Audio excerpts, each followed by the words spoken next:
So I want to start by saying that the person who sent me this story, I'll call her Sarah, spent a long time deciding whether to share it at all.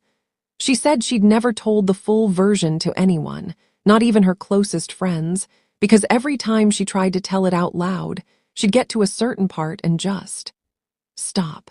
She couldn't get past it. She eventually wrote the whole thing down in one sitting at 3 in the morning, because she said that was the only way she could do it without losing her nerve.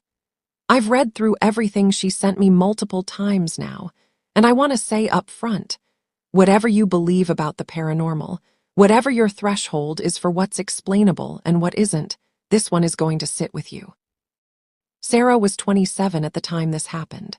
She lived in a mid-sized city, worked remotely as a graphic designer, and had just come out of a long and pretty exhausting relationship. Nothing dramatic, no big breakup fight, no betrayal. Just two people who had slowly grown into different people and finally admitted it. She said the hardest part wasn't even the sadness. It was the silence afterward. Her apartment felt too big. Her routines felt pointless. She needed to get out of her own head. Her solution was to book a solo trip.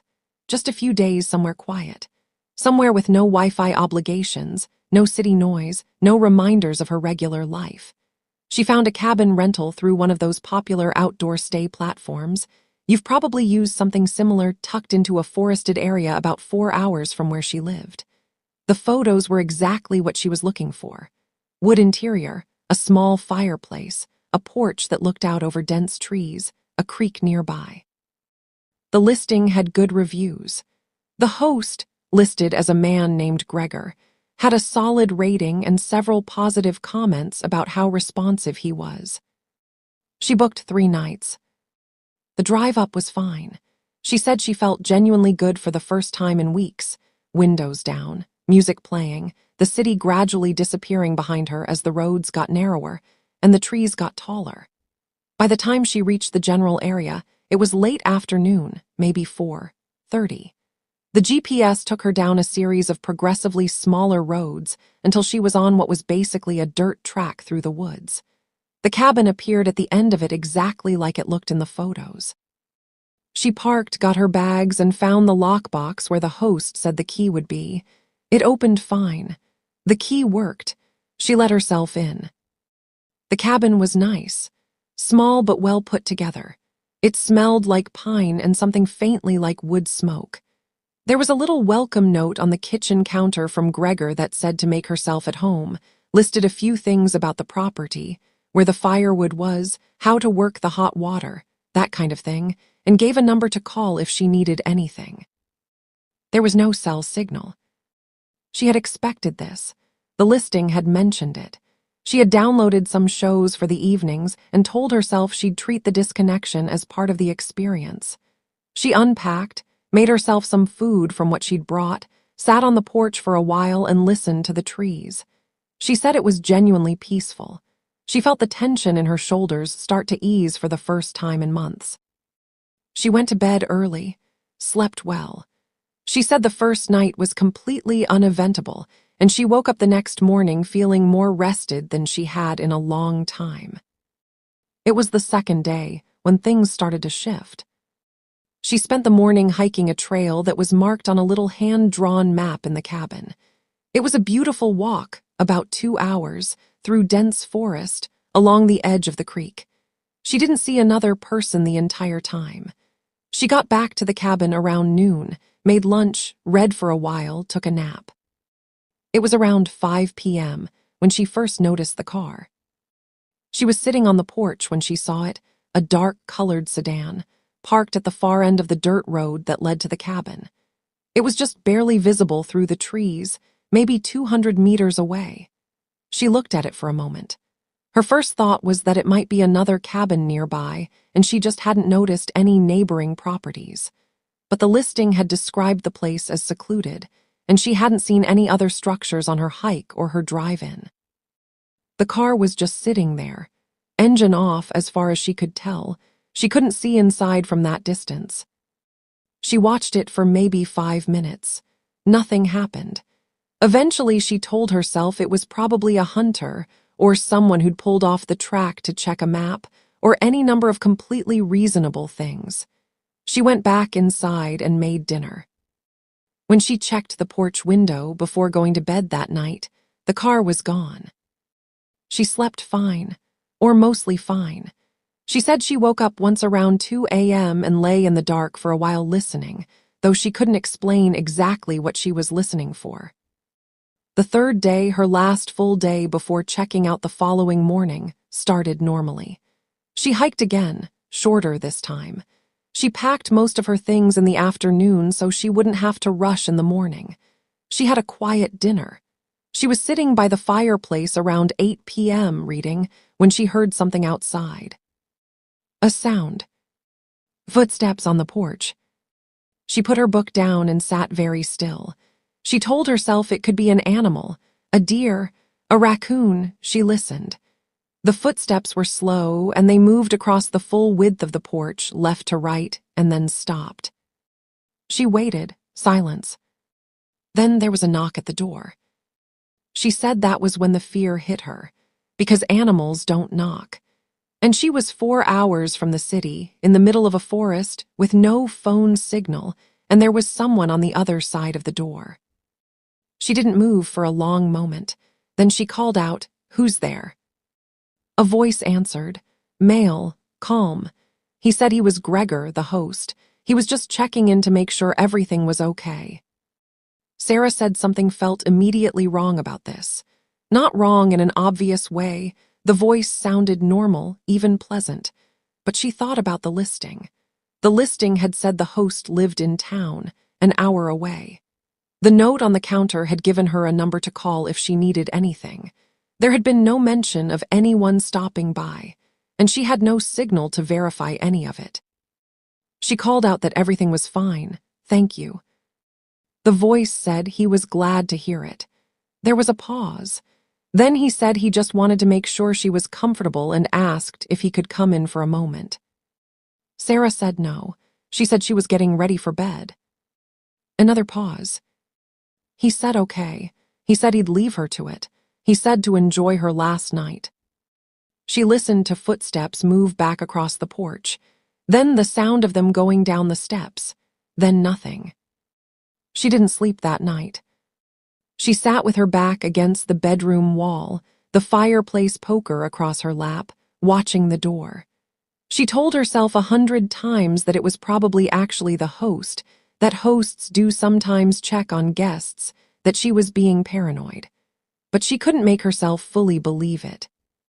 Something about the timing, showing up unannounced at 8 p.m. on her last night, and something about the way he'd asked to come inside, the pause before he accepted her refusal, the specific way he said, "Enjoy your last night."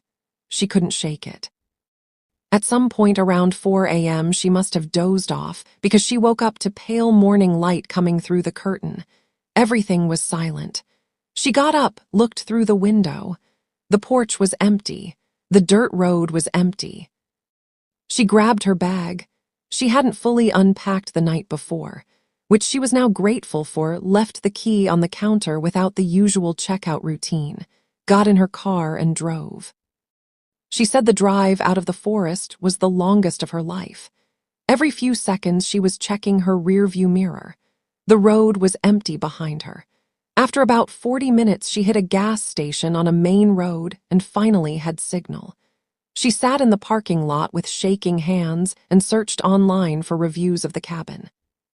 She found the listing easily. She scrolled through the reviews again, more carefully this time. Most were positive. But near the bottom, buried under the high ratings, was a review from about 8 months earlier. 1 star. The reviewer said she was a solo female traveler and that the host had shown up at the cabin unexpectedly on her last night, knocked on the door after dark, and asked to come inside. She said when she refused, he'd stood on the porch for almost 20 minutes before leaving. She said she had contacted the platform to report it. The response from the platform, posted publicly below her review, said they had looked into the complaint and found no evidence of policy violation. The host's overall rating had not changed. Sarah sat in that gas station, parking lot, and read the review 3 times. But here's where Sarah's story moves into territory that I find genuinely hard to explain. When she got home late that afternoon, exhausted and shaken, she went online to pull up the listing again. She wanted to screenshot the contact information, the host's profile, the 1-star review, all of it, because she was planning to file her own complaint. The listing was gone. Not the negative review, the entire listing. She searched the platform for the cabin's name, for the address she had on her booking confirmation. Nothing came up. She went to her email to pull up her original booking receipt. The email was there, but when she clicked the link to the reservation, it redirected to a generic error page. She called the platform's customer service line. After being on hold for almost half an hour, she got through to a representative. She gave them her booking confirmation number. The representative said they had a record of a booking under her account, but that the property in question had been removed from the platform. She asked why. The representative said they weren't able to share that information. She asked if it was related to a safety complaint. The representative said they weren't able to share that information. She asked if she was in any danger, if there was anything she needed to know. There was a long pause. Then the representative said, in a noticeably quieter voice, that Sarah should be sure to document everything she had, emails, screenshots, anything, and that the representative hoped she was doing okay. Then the call ended. Sarah spent the next week trying to piece together what she could. She found the other reviewer, the 1-star woman, through the platform's public review system before the listing disappeared, and had written down her username. She tried to find her through social media. Eventually, she did, through a forum for solo female travelers where the woman had posted about the same experience. She messaged her. The woman, she told Sarah her name was Dina, responded quickly. She said she was relieved someone else had come forward. She said she had reported it 3 times, to the platform, to a local non-emergency line, and once to the county sheriff's office in the area where the cabin was located. She said the sheriff's office had actually sent someone to the address, but found the property registered to a company name, not a person. The name Gregor didn't come up in connection with the property at all. Dina said the thing that haunted her most wasn't the knock on the door. It was what happened 2 days after she got home. She had been telling the story to a friend, and the friend had asked what the host looked like. And Dina realized she couldn't remember ever actually seeing him. Not in a photo on the profile. Many hosts don't post personal photos, so that wasn't unusual. But she also couldn't remember seeing him in the window when she'd looked out after the knock. She had just heard the voice and assumed he was there. She had never actually confirmed with her own eyes that there was a person on that porch. When she told Sarah this, Sarah went cold. Because Sarah also hadn't looked through the window during the knock. She had called out from across the room. She had heard the voice and heard the footsteps, and she had kept herself pressed against the far wall the entire time. She had also never actually seen anyone. Neither of them reported any further activity after that. No one followed up. No one showed up at their homes. The platform eventually responded to Sarah's written complaint with a form letter saying the property had been removed and thanking her for her feedback. Gregor's profile no longer exists on the platform. Sarah told me she's gone back and forth for months trying to decide what the rational explanation is. Was it a predatory host who knew the system well enough to stay just below the threshold that would get him banned? Was it someone who had accessed the property illegally, someone who wasn't even the real host, who had done this before? Or was it something she can't explain, the voice, the footsteps, the knock, with no one actually there? She said she doesn't know. She said she may never know. What she does know is that she still sleeps with her bedroom door locked even though she lives alone. She said it's a habit she picked up the night she sat against that wall with the fireplace poker in her hands and waited for morning. And she said there's one last thing that she's never quite been able to shake. When she left the cabin that final morning, in a rush, not bothering with anything, just grabbing her bag and going, she passed by the porch on her way to her car. The porch had a thin layer of dust on it. It always did. It was old wood in the middle of a forest. She'd noticed it when she first arrived. On the morning she left, she looked down as she crossed the porch. There were no footprints in the dust. Not hers from the night before when she'd been sitting outside. Not any from whatever, had walked across it at 8 p.m. and knocked on that door. Just a smooth, undisturbed layer of dust. Like no one had ever been there at all.